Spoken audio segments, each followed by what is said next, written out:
Dimanche 16 novembre, le point de l'actualité sur la télévision Labari et a commencé par le sommaire. Grande opération de communication pour le bureau exécutif du syndicat national des agents et enseignants de la formation professionnelle et technique.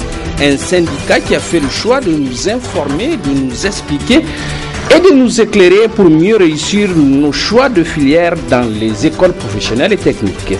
Ailleurs dans le monde, l'État islamique, l'EIL, continue de semer la mort d'une manière la plus abjecte et la plus horrifiante. Une énième vidéo de décapitation en cours d'authentification montre l'ignoble scène de mise à mort de 18 soldats syriens et d'un otage américain. Voilà donc pour le sommaire, mesdames, messieurs, bonsoir. Merci d'être avec nous et bienvenue à toutes et à tous. Une conférence débat, dis-je, pour éclairer ceux d'entre nous tentés par la formation professionnelle et technique. C'est l'initiative judicieuse du bureau exécutif du syndicat national des agents et enseignants de la formation professionnelle et technique. Une offensive communicationnelle qui vaut son pesant d'or, nous rapporte Adam Soumana et Khalidou Bourema.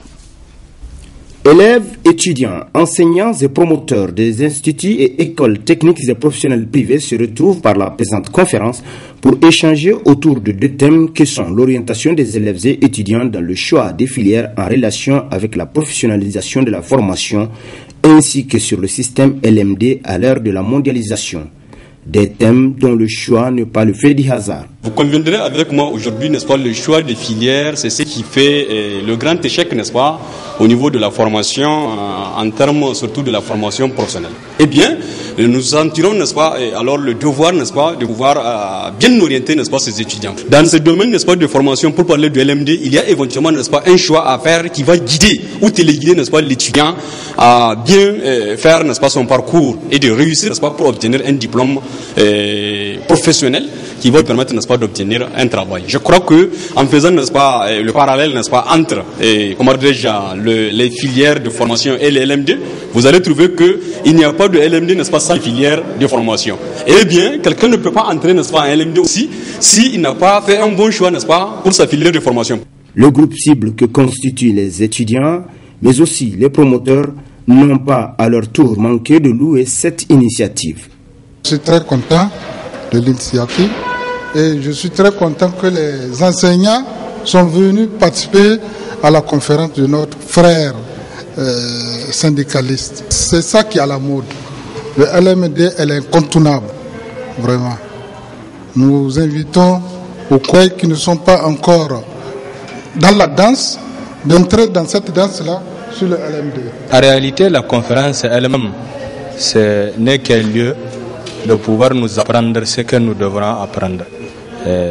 Nous avons su comment d'abord effectuer un choix avant de venir s'inscrire. Et le deuxième thème qui constituait à nous expliquer en quoi consiste le système LMD et qu'est-ce qu'il veut de l'étudiant. Nous avons appris qu'en réalité, l'évaluation au niveau du système LMD n'est pas une sanction, mais plutôt amener l'étudiant à réveiller à l'étudiant son génie créateur. Autant que cette rencontre d'échange est la première du genre d'une série que le syndicat national des agents et enseignants de la formation professionnelle et technique entend organiser durant l'année académique en cours. Et c'est tant mieux. Une de nos équipes en mission à Difa nous amène ce soir à déambuler dans le marché de la ville. Un marché où règne omniprésente et indétrônable la Naira, une monnaie étrangère, et où également domine l'informel. Le marché de Difa donc, à travers ses allées et ses travées, et avec comme guide un infatigable natif de la région, Hassan Saleh Mustafa. C'est l'ambiance qui règne dans la ville de Difa tous les mardis. Une journée, mais pas comme les autres jours de la semaine. Elle est la plus animée car c'est le jour du principal marché de cette entité administrative où plusieurs groupes ethno-linguistiques cohabitent en parfaite symbiose. Clôturé avec des boutiques construites en matériaux définitifs dans les années 2000, le marché central de Difa renferme divers articles produits localement ou importés. Les habitants de la commune urbaine de Difa et ceux des villages environnants qui convergent de tous les coins de la région, qui pour acheter, qui pour vendre, sont les principaux acteurs de cet important centre commercial. La principale monnaie d'échange à Difa est le Naira, d'où la nécessité avant tout achat de monnaie, le franc CFA en Naira auprès des monneurs. En effet, une grande partie d'articles de ce marché est importée du Nigeria malgré la situation d'insécurité dans ce pays voisin. Des objets d'art, des articles vestimentaires, des produits alimentaires, bref, tout se vend dans ce marché dont l'intérieur mérite d'être réhabilité car il fait face actuellement à un sérieux problème d'assainissement. Les vendeurs s'installent de façon anarchique et désordonnée, un marché à double visage. Non loin du marché principal se trouve un autre, celui réservé spécialement à la vente du lait de vache et de ses dérivés, notamment le beurre et le fromage. Ainsi, la population s'y converge massivement tous les jours pour s'approvisionner en produits laitiers, beaucoup sollicités par les consommateurs. La tasse du lait se vend entre 50 et 60 Naira, un peu moins de 200 francs CFA.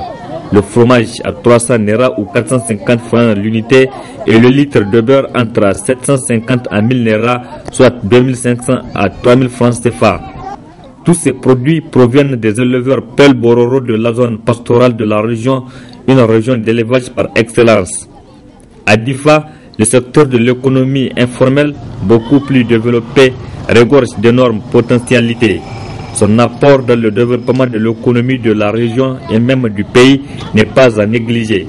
Donc un secteur qui mérite d'être organisé.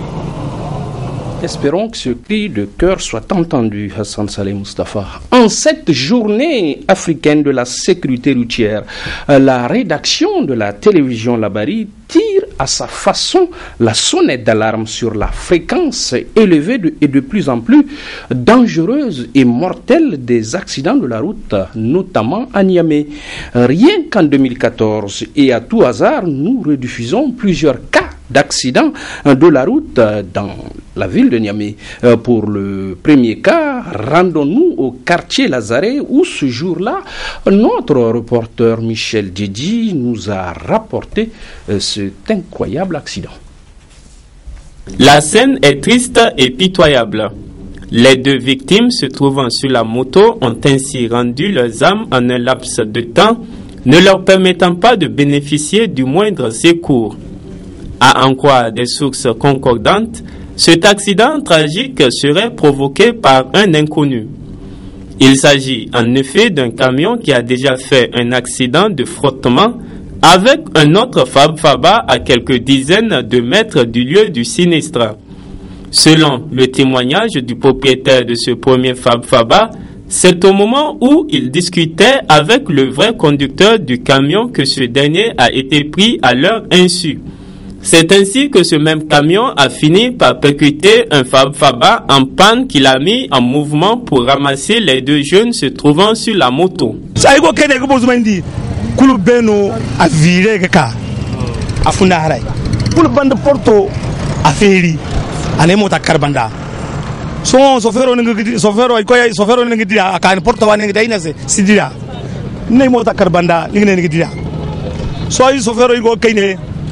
Il go kay koy ay zo don sayna sam ko sa bole chese so il go kay hali go zogu beno sino ina se man mota ina man no mota koy il go kay kali beno go yeg ka koy ne inda go kay kal beno yeg ka koy ne azur ko beno garu ko ci azur fat motara aninga debidi aninga go zo an debidi gay ay to hansi gadi sakane sa bayin maka ya mbori. Parmi les deux jeunes victimes, une s'est mariée samedi dernier, apprend-on de ses proches qui n'ont pas voulu se prononcer face à la caméra. Un accident dont seule la police pourrait déterminer les vraies causes et situer les responsabilités. Une tragédie qui appelle à plus de prudence et de vigilance dans la circulation. Que les âmes des défunts reposent en paix. Amen. Puis au quartier Antala, où, comme au cinéma, vous allez le voir, 3 voitures se percutent. Un vrai carambolage sous les yeux apeurés et horrifiés des témoins. La cause, un chauffard au goût immodéré de la vitesse, nous a rapporté ce jour-là encore Biba dans Goringo. On ne cesserait de le dire assez. Les accidents de la circulation sont devenus les quotidiens des Niaméens. Encore, un grave accident s'est produit ce jeudi matin sur la route Tilaberi, non loin du camping. Ces 3 voitures, cette 4x4 et ces 2 Starlets se sont rentrées dedans. Heureusement, plus de peur que de mal. Pas de perte en vie humaine. Mais les blessés un peu moins graves admis d'urgence à l'hôpital. L'accident s'est passé devant moi. C'est le petit véhicule qui venait du rond-point et cette 4x4 qui se suivent après l'éclatement du pneu du véhicule de devant.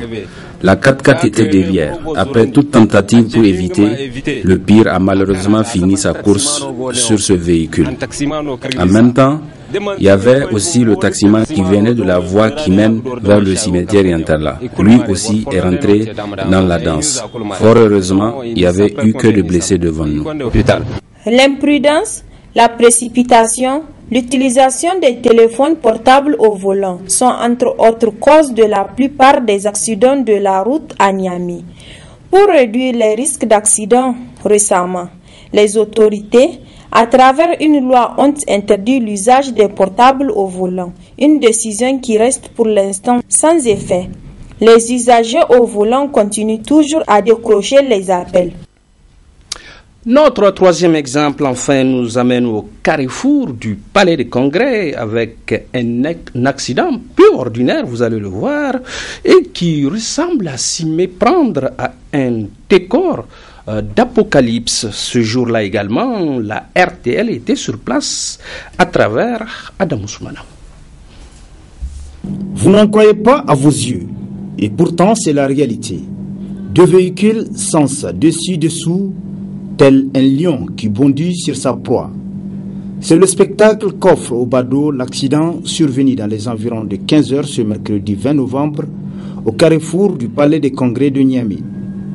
Selon un des témoins, un gros porteur dont seul le réservoir s'est trouvé sur le lieu à notre arrivée serait à la base de cet accident.